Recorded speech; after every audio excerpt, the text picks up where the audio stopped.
Hello there. I was asked the question, how do I set and keep a boundary? So first we need to define what is a boundary. And a boundary, according to Dr. Henry Cloud, who is the expert on boundaries, he says this: a boundary shows where I end and you begin. Now, the easiest boundary to understand is the physical boundary. So, have you ever had a conversation with someone where they just stood too close to you and you just felt so uncomfortable? Yeah, well, that's because you have this boundary. Your skin, the skin that you're in, is a boundary in itself. So, boundary leads to a sense of ownership. This is me. Healthy boundaries mean that I take responsibility not only for my physical space, but I take responsibility for my thoughts, my actions, my emotions, while at the same time, I do not take responsibility for someone else's thoughts or actions or emotions. They belong to someone else. So, giving people more access to us, that's where they need to show responsibility, right? So think about boundaries as a fence around your property, and it's to keep the bad stuff out, and it's to keep the good stuff in. So, what is the good stuff that you want to keep in, and what is the bad stuff that you want to keep out? Well, we all have limitations. We have limited resources. You have limited energy. You have limited time. You have limited money. Those are all limitations that we have here on planet Earth. And so we need to be good stewards of those things that we own. If you think about the servant that went out and buried the good things that they had, and they didn't grow what they had already had, well, they were not good stewards of the good things that they had. And so that's that story from the Bible. But let's expand our definition of boundaries a little bit. Boundaries are defined as our yeses, we say yes to the good, and our no's, we say no to the bad or to unhealthy behavior. So we could say that boundaries are more for me than anyone else. Boundaries are about keeping me on my property. And when I move off my property into your property, then I'm crossing your boundaries. So saying no to somebody, it's not a punishment. It's not a punishment. Of course, we need to check our motives, always check our motives. But punishment is more about rules, and it's about breaking the rules and then paying the price for breaking the rules.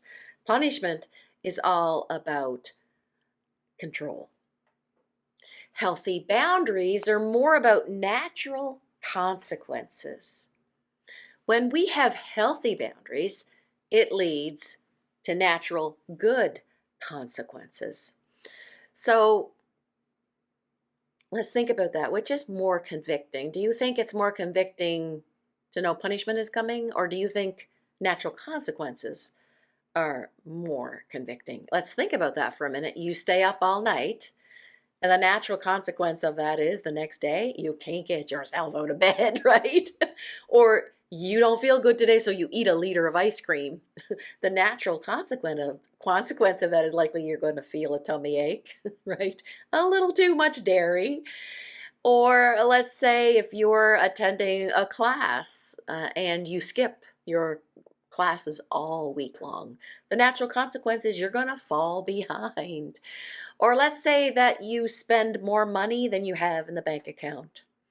The natural consequence of that is your bank account is depleted. You might not have enough money for food or essentials. So saying no is not mean. And it does not mean that you are selfish at all. It means that you have limits and you're honoring your humanness, you're honoring your limits, especially those limits on your time. It's limited. It's the most precious thing I believe we have. Your energy, you only have so much energy, and if you say yes to this and this and this, you're automatically saying no to this and this and this, those things that might be more important to you, which is why, by the way, I think it's important to have a priority list and know where your priorities go and where you want your energy to go. We need to acknowledge our limits. We are human beings.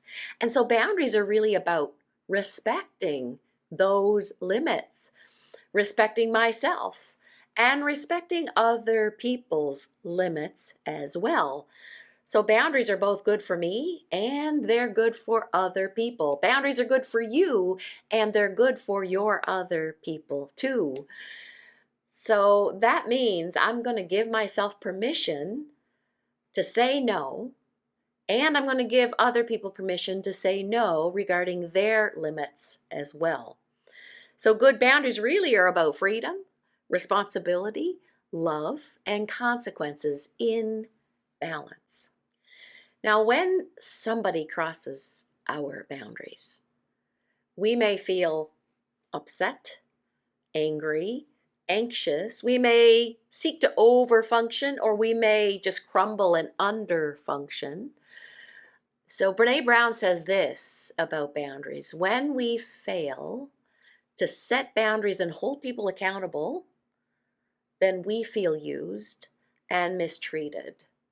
And this is why we sometimes attack who they are, which then is far more hurtful than addressing the behavior in the first place. I'm going to read that to you again.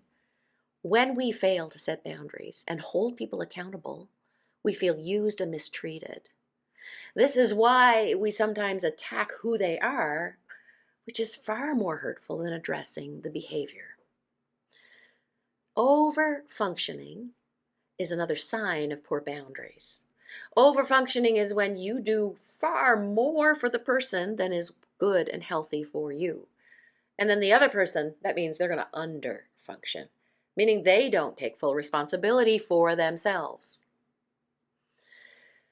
A mom told me this story. I'll call him James. He's 3 years old. He was not talking. So his concerned parents took him to a speech therapist. Can you help him? They asked. And so after she examined the young fella, James, the therapist called the parents in, loving parents, beautiful grandparents. And the therapist said to his very loving parents and grandparents, "You do too much for this child. You anticipate his every need, so much so that he doesn't even have to ask for anything. You need to step back. You need to stop anticipating his needs so that he needs to ask for what he wants. Then he'll start talking." His parents and his grandparents were actually loving, but over-functioning for him. And they were so shocked that they were a part of the problem and that it was costing James his ability to speak. When we have poor boundaries, we overfunction for other people, which isn't healthy for anyone. And then we create this codependent relationship, and those relationships actually breed addiction, whether it's an addiction to a person or an addiction to something else. So let's brainstorm a little bit. Where might we overfunction? Well, we might try to rescue this person. We might try to feel all their feelings. Those feelings belong to another person, not to you. We might overfunction by trying to fix all their problems and their life situations, offering advice when advice is not asked for. By the way, when advice is not asked for, it's unsolicited advice. People don't like it and they don't take it and it comes back on you. It doesn't work very well. So we're actually doing things for the other person that they need to take responsibility for. And we believe that if we don't do it, it won't get done, which may be true, but then they don't suffer natural consequences, which we just covered earlier. They're good for us. Natural consequences are good for us. Therefore, we have a higher responsibility to hold to strong relational boundaries. Remember, good boundaries are about freedom, responsibility, love, and consequences in balance. That's why I love this quote by Dr. John Townsend. When we begin to set boundaries with the people we love, a really hard thing happens. They hurt. They may feel a hole where you used to plug up that aloneness or their disorganization or their financial irresponsibility. Whatever it is, they feel a loss. And if we love them, this is going to be difficult for you to watch.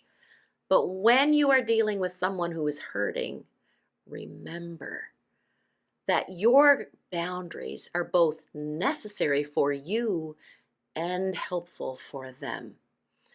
If you have been enabling them to be irresponsible, your limit setting may nudge them toward responsibility, may nudge them toward responsibility.